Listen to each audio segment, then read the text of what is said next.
Our gathering here today is a somber reminder that Ambassador Nkosinathi Emmanuel Mthethwa is no more.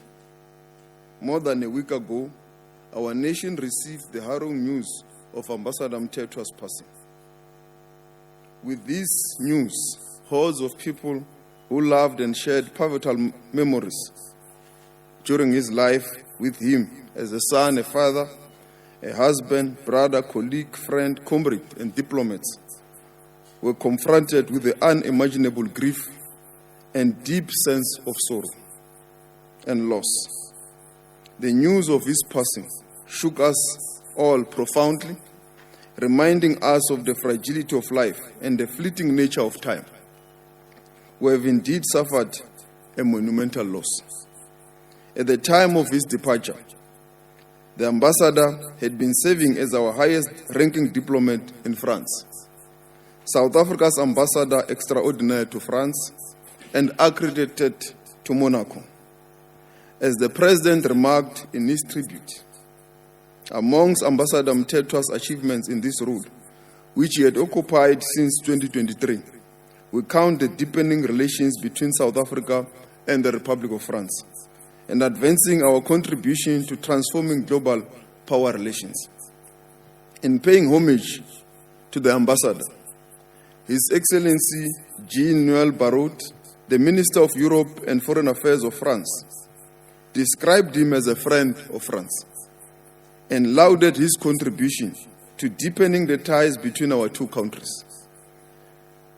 I pause for a moment, Ambassador David Martino, to thank the government of France on behalf of the government of the Republic of South Africa for your cooperation and support since the untimely departure of Ambassador Mthethwa. You supported us.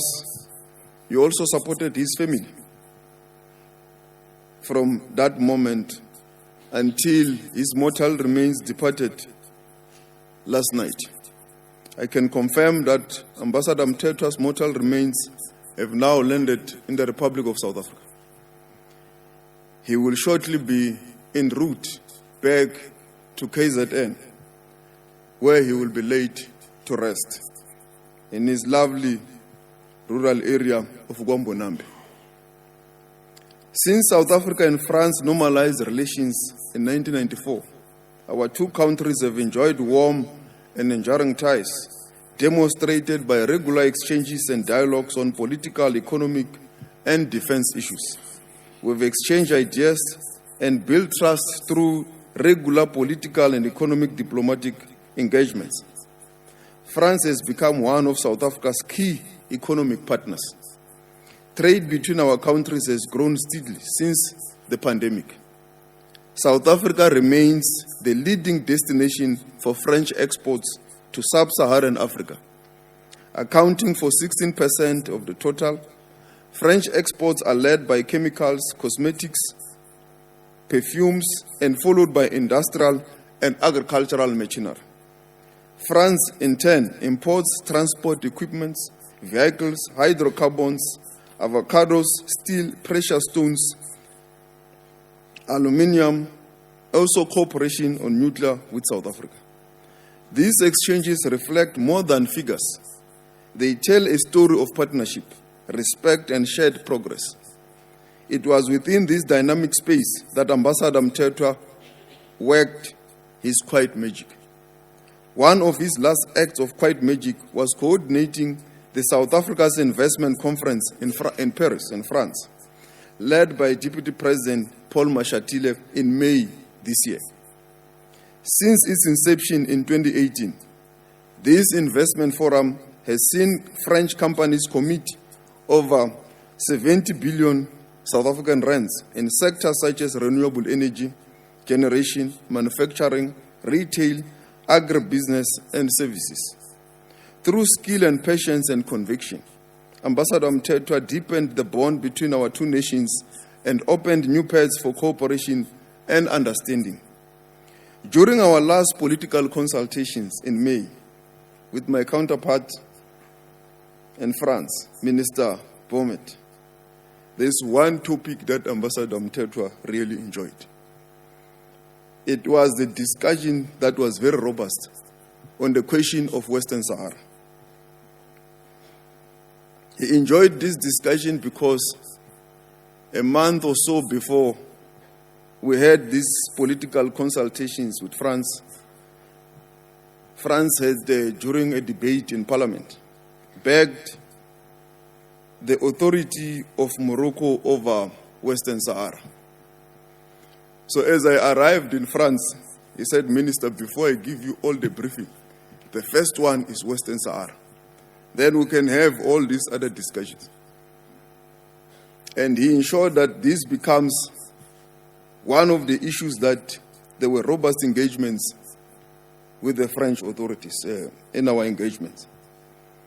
They remained with their position, but we affirmed South Africa's positions on our support for Western Sahara, for their self-determination. And we explained the grounds of the government of South Africa's position with regards to Western Sahara self-determination policies, given our history and the various rulings in international platforms and international law, including the UN Charter. But our relations with France remains cordial, and we had a lot of agreements, including the investment drive by the Deputy President that followed a week after this engagement. Ambassador Mthethwa's journey in service of the South African people was long and a daunting one.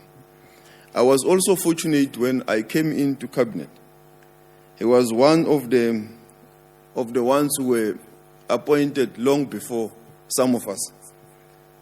And we were young, we saw him as a political commissar of the ANC Youth League. So I didn't expect that he will still be a commissar in cabinet. So after I was sworn in, he greeted me differently, because we used to greet each other as comrades, and I will just say Nyambus, and he will say, yeah, Comrade Lamola. But after I was sworn in, he changed, and he called me Ronald. I said, where did you learn Xitsonga? He said, no, remember I was deployed at the constituency in Bushbuckridge. So during my times there in Bushbuckridge, he had some basic understanding of Xitsonga. So he called me Ronald, and he said, because now you are a minister, I'm no longer going to call you comrades in these corridors. I will call you comrades in the rallies and in the ANC. I thought this matter will end there.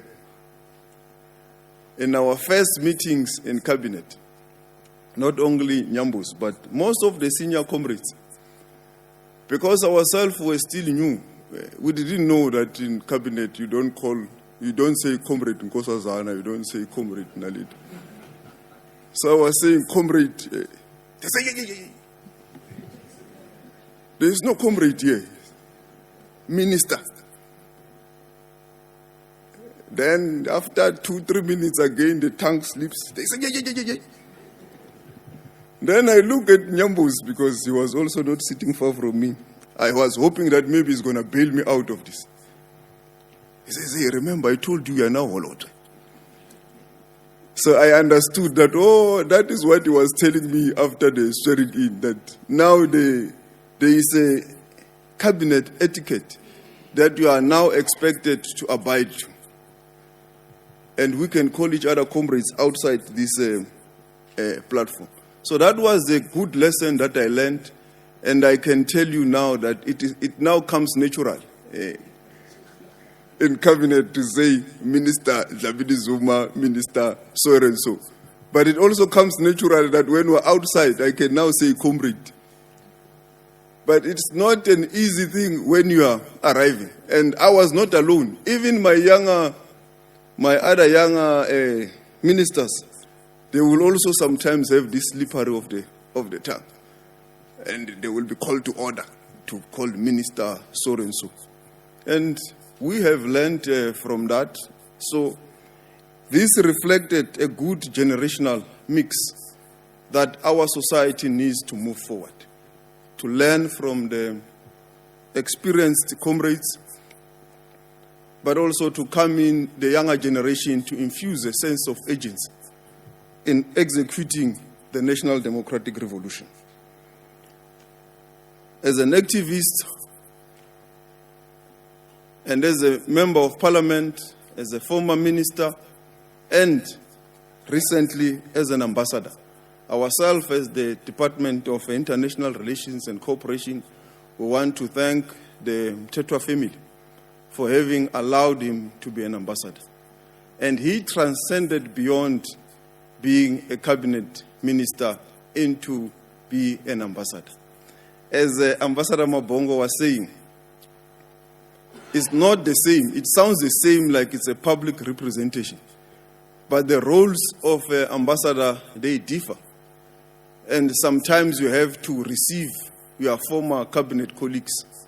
Nyambos used to do it in France. He received me on my first visit. And also when I asked other colleagues, he used to do it. And it was only when it was practically impossible that he would not do it. But he executed his duty of being an ambassador, of serving with humility, and also the Deputy President, Paul Mashatile, appreciated his role when he did the investment drive. He didn't mind that there are some now, like ourselves in cabinet, who might be junior to him. But he felt that his service to this country supersedes anything. He is now the ambassador representing the President of the Republic of South Africa. And he did with this job without any qualms. When there were issues, we will interact with Nyambos, guide each other, agree and disagree. But he will speak his politics. We will also give him our own context on the issues and the duty that he was supposed to do, and also carry and give him instructions, which he carried without any questions once a decision is made, as an ambassador of the Republic of South Africa. And he did the same for President Ramaphosa. He will execute all instructions and tasks as per what ambassadors are expected to do. And for that, I can hear from Abagam Mthethwa, where does that come from? The upbringing and all those made it possible for Ambassador Mthethwa to play the role of transcending from being a minister into an ambassador, which I emphasize is not the same. It sounds the same, like it's a public representation, you are representing South Africa, but the roles and tasks are hugely different. So we are very grateful, but I also want to thank our staff in Paris who were holding the fort since his departure. They attended to all issues and made sure that all the procedures and processes in France are taken care of, but also in the head office, as they were led by the DDG Lomo. She is not here today. She will have been here, but I left her last night in Brussels. She is continuing with the task because she is responsible for Europe and the Americas. I was fortunate to get a lift from the president to arrive this morning. But she is still there. And we also want to thank the DG, Dengo, also for his guidance to all the staff. This has been a very difficult period for the staff in the mission in Paris and also in the department. But they have been holding the fort and they will carry on. The struggle continues. Ngalawo mazwi ngiyabuyela futhi kwa Mthethwa nabakabuthelezi sithi dudu akwehlanga okungehlanga unyambosi makalale ngekuthula uma senimbeka endlini yakhe ekugcina kombonambi ngesonto elizayo.